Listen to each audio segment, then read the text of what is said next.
24 तारीख के first shift के पेपर के बारे में बात करेंगे हम वन दरोगा के कि उस पेपर में क्या आया था। Which of the following is biotic factor, यानी इनमें से कौन सा बायोटिक फैक्टर है। ये पहला सवाल था। उसमें फंगाई, टेम्परेचर, सॉइल, सी, ये 4 ऑप्शन दे रखे थे वहाँ पर। ठीक है, इनमें से कौन सा बायोटिक फैक्टर है। ठीक है, दूसरा सवाल था वहाँ पर which include in green house gases, यानी कि आपको घर पे ये ज़रूर पढ़ना है कि ग्रीन हाउस गैसेस कौन कौन सी होती हैं, क्योंकि ये पूछ रहे हैं कि इनमें से कौन सी ग्रीन हाउस गैस में इंक्लूड होती है या कौन सी नहीं होती है। ठीक है, वो आप एक बार ज़रूर देखिएगा। ठीक है, नेक्स्ट बात करते हैं with rise in temperature the viscosity of the liquid. तापमान के बढ़ाने से जो विस्कोसिटी होती है, यानी कि आपका लेयर्स होती हैं, जैसे आपने शहद देखा होगा, पानी देखा होगा, उनमें परतें होती हैं, जब वो आगे की तरफ बहाए जाते हैं तो तापमान बढ़ाने से क्या वो घटती हैं या बढ़ती हैं। जो विस्कोसिटी की प्रॉपर्टी होती है, यानी उन लेयर के बीच में जो घर्षण होता है, फ्रिक्शन होता है, उस पर क्या फ़र्क पड़ता है, ये पूछ रहे हैं। मोल जो है वो किसकी ऐसा यूनिट है पूछ रहे हैं, वो मोल की ऐसा यूनिट मोल ही है, उसमें कोई अलग से आंसर नहीं आएगा। नेक्स्ट इन्होंने पूछा है पी, यानी कि ऑप्टिक्स का सवाल है कि पावर जो लेंस की होती है उसका फॉर्मूला क्या होता है। ऑप्शन ए इसका आंसर होना चाहिए, P equal to 1/f। Next है among the following which is a vector quantity, इनमें से कौन सी वेक्टर क्वांटिटी। वेक्टर क्वांटिटी वो होती है जिसमें आपका डायरेक्शन भी होता है और मैग्नीट्यूड भी होता है, यानी कोई वैल्यू भी होती है और कोई डायरेक्शन भी होता है। तो इनमें से वो कौन सा होगा, आपको वो बताना है। इस तरीके से 4 ऑप्शन दे रखे थे। नेक्स्ट सेम एक तरीके से वेक्टर स्केलर के ऊपर ही सवाल पूछ लिया इन्होंने। ऊपर वाले में वेक्टर पूछा है, नीचे वाले में घुमाकर स्केलर पूछ लिया है कि स्केलर कौन सा होता है, यानी जिसमें सिर्फ और सिर्फ मैग्नीट्यूड होता है, यानी वैल्यू होती है केवल एक। क्या वो स्पीड है, वेलोसिटी है, एक्सेलरेशन, डिस्प्लेसमेंट है। तो इसका आंसर स्पीड होना चाहिए था, क्योंकि स्पीड में सिर्फ मैग्नीट्यूड होता है। ऊपर वाले में ऑप्शंस अलग हो सकते हैं। ठीक है, ये कुछ सवाल हो गए फिजिक्स के। अब नेक्स्ट सवालों की तरफ चलते हैं। कुछ ऐसा सवाल पूछ रखा था which type of forest is Lakshadweep and Andaman Nicobar, यानी अंडमान निकोबार और लक्षद्वीप में पाए जाने वाले जो आपके फॉरेस्ट हैं, जो जंगल हैं, वो किस कैटेगरी में आते हैं। ठीक है, नेक्स्ट सवाल उन्होंने पूछा हुआ था कि जो विंड फ्लो करती हैं हॉट स्प्रिंग या ड्राई स्प्रिंग में, जो रीजन्स हैं किस रीजन में वो फ्लो करती हैं, इस तरीके से सवाल था। तो यानी कि विंड डायरेक्शन के ऊपर या विंड्स के ऊपर भी वहाँ पर सवाल आया है।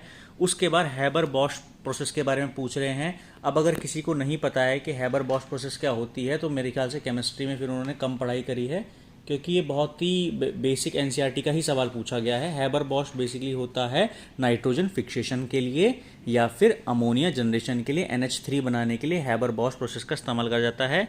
और एक सवाल था Zn+Fe, मेरे ख्याल से SO4 होना चाहिए। Zn+Fe2 SO4 होता है, ZnSO4 + ZnSO, इस तरीके से इक्वेशन बनती है जो कि एनसीईआरटी में आपको मिल जाएगी। इसके अलावा सवाल था आपका बायोटिक फैक्टर के ऊपर। ठीक है, ये चाहिए, मैंने आपको सवाल मेरे ख्याल से करा दिए हैं, ये वाले सवाल मैंने आपको ऑलरेडी डिस्कस कर लिए हैं। नेक्स्ट यहाँ पर देखते हैं, पूछा हुआ था जो प्लेनेट है वो रिवॉल्व करता है सन के अराउंड किस डायरेक्शन में, वो किस लॉ के अंडर आता है। तो उसका आंसर मेरे ख्याल से केप्लर्स लॉ के बारे में यहाँ पर सवाल पूछा गया है कि केप्लर्स लॉ। दूसरा उन्होंने एक सवाल पूछा था वियना कन्वेंशन के ऊपर, उसके रिगार्डिंग एक सवाल था। तो जो मेरी कन्वेंशन की वीडियोस हैं, इससे पहली जो वीडियो है उसको ज़रूर देख लेना। एक सवाल कार्टिगन कन्वेंशन पे भी था, वो भी मैंने उस वीडियो में कवर करी हैं, दोनों उसमें कवर ऑलरेडी हो चुकी हैं। और जो मैंने कल वीडियो बनाई थी उसी से एज इट इज़ सवाल आज के एग्ज़ाम में भी आया हुआ था। नाइट्रोजन फिक्सिंग बैक्टीरिया कल भी मैंने बताया था, एनाबीना के ऊपर सवाल था, आज राइजोबियम के ऊपर सवाल आया हुआ था। तो आपको नाइट्रोजन साइकिल को पढ़ना है, कार्बन साइकिल को पढ़ना है, वाटर साइकिल को पढ़ना है, तीनों साइकिल याद से पढ़ लीजिएगा, कार्बन, नाइट्रोजन, वाटर। अब उसके बाद एक फिजिक्स का सवाल है कि 24 ओम रजिस्टर कनेक्ट कर दें अगर 6 वोल्ट बैटरी के, तो इलेक्ट्रिक करंट कितना होगा। तो आपने करना क्या है, 6/24 करना है, 0.25 एम्पेयर आ जाएगा आपका करंट, ये आपका आंसर हो जाएगा। नेक्स्ट सवाल इन्होंने पूछा हुआ था कि अगर कोई डाइवर्जिंग रे पास कर जाए एक होल से, तो जो शेप है रे की वो कैसी बनेगी। ठीक है, यानी ऑप्टिक्स का सवाल एक पूछा गया है।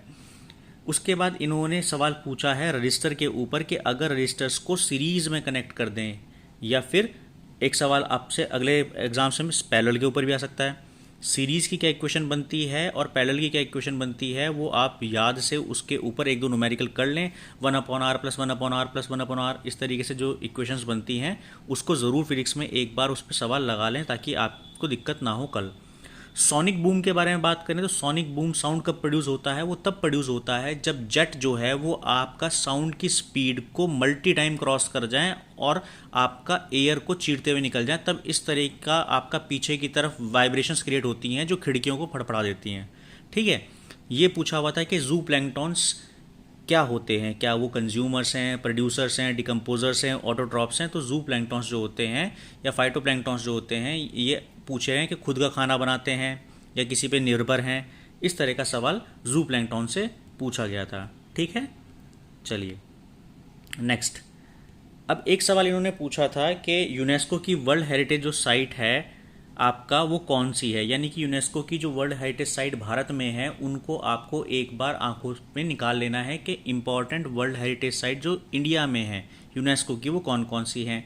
फिर इन्होंने पूछा था great green wall initiative for, देखो ग्रेट ग्रीन वॉल इनिशिएटिव जो है वो बेसिकली सहारा डेजर्ट को रोकने के लिए इस तरीके की एक वॉल क्रिएट करी गई है ताकि डेजर्टिफिकेशन मरुस्थलीकरण को रोका जा सके। ये अफ्रीका में होने वाला इनिशिएटिव है ग्रीन एंड डेजर्ट। देखो हीराकुंड मैंने कल बताया था मेरे एग्जाम्स में जब मैं दे के आया था तब भी उसमें था, तो आज भी आया हुआ है, सेम क्वेश्चन रिपीट कर रहे हैं, तो आपको एग्जाम्स के जो क्वेश्चन हैं उनको देखना ज़रूर चाहिए। The rate of change of velocity is called, यानी डेफिनेशन कल भी मैंने बताया था टाइम और कल फोर्स की डेफिनेशन पूछ रखी थी, एनर्जी की पूछ रखी थी, आज एक्सेलरेशन की डेफिनेशन पूछी है। ये त्वरण के डेफिनेशन है, एक्सेलरेशन की डेफिनेशन है, rate of change of velocity is called acceleration. उसके बाद 2011-12 में हुई कन्वेंशन के बारे में पूछा है, बायोलॉजिकल डाइवर्सिटी प्रोटेक्ट कन्वेंशन। ये आपका COP11 के बारे में बात कर रहे हैं जो कि आपका हैदराबाद में होनी थी। ठीक है, उसके बारे में सवाल पूछा गया है, तो आप ज़रूर जो इतनी भी कन्वेंशन हुई हैं उनको ध्यान से देख लें और अगर कोई भारत से जुड़ी हुई है तो उसको खासा ध्यान दीजिएगा। फिर पूछा हुआ है which scientist first gave the concept of cell wall, cell wall का किसने दिया था, आपको रॉबर्ट हुक वगैरह का आपने नाम सुना होगा, ये उसी से जुड़ा हुआ है। एक सवाल था ललट एंड ललट are the type of which of the following crops produce by Indian government. ये मुझे भी कोई जानकारी नहीं है क्या पूछ रहे हैं। ठीक है, अगर क्लियर होता है तो मैं आपको बता दूंगा। बेसिकली आपको पढ़ना क्या है कि जो इंडियन क्रॉप्स होती हैं उनके बारे में सवाल पूछा, यानी एग्रीकल्चर से सवाल आ रहे हैं, एनवायरनमेंट से तो दबादब सवाल आ रहे हैं। बॉम्बी मोरी ये क्या होता है, ऑर्गेनिज्म कौन सा है, देखो जो सिल्क वॉर्म होता है उसी का नाम है ये बॉम्बिक्स मोरी, यानी कि सिल्वी कल्चर के ऊपर सवाल आ रहा है। आप सिल्वी कल्चर, एपीकल्चर, हॉर्टिकल्चर इनको थोड़ा सा ज़रूर देखिएगा। एक सवाल पूछा हुआ था कि प्योर सब्सटेंस क्या होता है। प्योर सब्सटेंस वही होता है जिसमें और कोई इम्प्योरिटी ऐड ना हो, वो अपने तौर पर वो अकेला सिंगुलर चीज़ हो, तो प्योर सब्सटेंस के ऊपर सवाल था। उसके बाद एक सवाल था एसीटोन और कीटोन के ऊपर कि एसीटोन और कीटोन को अगर ब्रोमाइन में मिक्स कर दें तो उस केस में क्या होगा। इस तरीके से आपसे सवाल पूछा गया था। अब इसके अलावा क्या चीज़ आई है मैं वो भी यहाँ पर कवर कर देता हूँ। देखो एक सवाल आया था ऑक्सीटोसिन के ऊपर, किसके ऊपर आया था, ऑक्सीटोसिन। ऑक्सीटोसिन क्या होता है, ऑक्सीटोसिन होता है लव हार्मोन। ठीक है, आपने लव हार्मोन के बारे में पता होगा। कल भी आपका मेल हार्मोन के ऊपर सवाल आया था, आज ऑक्सीटोसिन के ऊपर सवाल आया है, और उसके अलावा आपका सवाल आया है आपका सेक्स हार्मोन के ऊपर, जो कि पूछ रहे हैं ह्यूमंस में भी और फ्लावर्स में कि फ्लावर में सेक्स हार्मोन का नाम क्या होता है। तो आप कोशिश कीजिएगा कि हार्मोन्स के ऊपर सवाल पूछ लें, आप पढ़ लें अच्छे से, और आपको अगर नहीं पता है तो आप प्लांट हार्मोन ध्यान से कर लीजिएगा, जैसे कि प्लांट हार्मोन कौन कौन से होते हैं, प्लांट हार्मोन के ऊपर सवाल आ रहे हैं, क्योंकि आज के एग्जाम में भी एक सवाल था, क्या था वो मुझे क्लियर नहीं है। तो 5 तरह के मेन प्लांट हार्मोन होते हैं, जैसे कि auxin, gibberellin, cytokinin, ethylene, abscisic acid, ये 5 मेन आपके होते हैं प्लांट हार्मोन। तो इनके आसपास सवाल आने के चांसेस ज़्यादा हैं, तो आप हार्मोन को ज़रूर पढ़िएगा और जितनी चीज़ें बताई गई हैं उनसे जुड़े हुए सवाल खास तौर पर देख लीजिएगा, आपको एग्ज़ाम में कल बहुत हेल्प मिलेगी। और ये वीडियो बस यहीं तक है। Thank you very much.